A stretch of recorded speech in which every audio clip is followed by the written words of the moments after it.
Bonsoir, notre Luxury Story du jour nous amène à la rencontre d'un grand monsieur du rugby et du créateur de la marque Eden Park. Bonjour monsieur Ménel. Bonjour. Alors racontez-nous un petit peu ce soir, que se passe-t-il ce soir avant le grand jour du monde du rugby? C'est un petit peu un retour aux sources parce qu'on revient dans le 6e arrondissement après être parti, après avoir lâchement abandonné ce quartier merveilleux au sein duquel moi j'ai grandi puisque j'ai passé 6 ans aux Beaux-Arts ici en architecture. Et donc on est ravis de revenir dans le 6e qui est un endroit particulier à 30 mètres de la rue Princesse où effectivement le monde du rugby se retrouve assez souvent pour boire une petite binouse et célébrer une victoire, une défaite, en tout cas un match. Alors oui, effectivement, retour aux sources, puisque ce quartier est indissociable du monde du rugby. Alors racontez-nous peut-être, Eden Park, en 30 petites secondes, pourquoi vous avez voulu créer, il y a longtemps déjà, cette magnifique marque? On l'a créé, en fait on a simplement essayé de joindre les deux bouts. On a généré spontanément un incroyable logo qui est le nœud papillon rose, après avoir joué au Parc des Princes une finale contre Toulon que nous avons perdue. Mais pour illustrer un état d'esprit décalé que nous entretenions déjà depuis un certain nombre de matchs et même d'années, avec un peu d'irrévérence, un peu d'impertinence, on a essayé de trouver le symbole de ce qui représenterait au mieux notre état d'esprit. Et ce symbole, ça a été le nœud papillon, coloré en rose parce que notre mascotte était la panthère rose.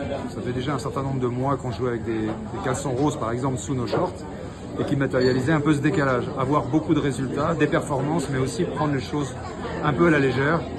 Je rappelle que la devise sur le collège de rugby en Angleterre, c'est « obéir pour apprendre à désobéir ». C'est un adage. La transgression. La transgression, à partir du moment où on a une base, où on a une éducation, une instruction. Et ça me va très très bien, même si je garde aussi une grande admiration pour la spontanéité d'un Basquian ou d'un peintre qui se coupe les veines au sens large du terme et qui laisse couler les couleurs. Mais c'est vrai que j'aime bien savoir que Picasso a une période bleue, j'aime bien savoir que derrière il y a un travail.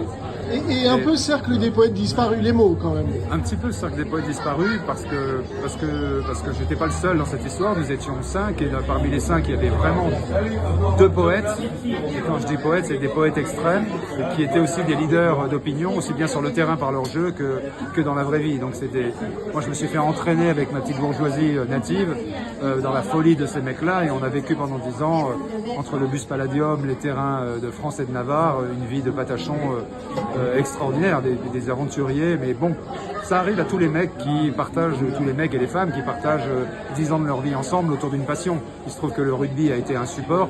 Si on avait été des marins, il se serait passé la même chose. On s'est entendu, on s'est aimé, on s'est détesté, on s'est séparé, on a divorcé, on s'est rabiboché. C'est la vie. Alors s'il y a un autre domaine dans lequel vous êtes un poète qui n'a pas disparu, c'est dans le domaine du rugby. Alors peut-être demain, le grand jour, peut-être un mot, peut-être sur un de vos plus grands souvenirs. Vous avez un petit peu rendu notre enfance de grands moments du rugby. Écoute, le plus grand souvenir, ça va être encore une fois très paradoxal, le plus grand souvenir que j'ai en mémoire, si tu veux, c'est au lendemain de la finale que nous avons perdue contre les All Blacks à Auckland. Donc si tu veux, on a un peu le moral dans les chaussettes, eux sont champions du monde.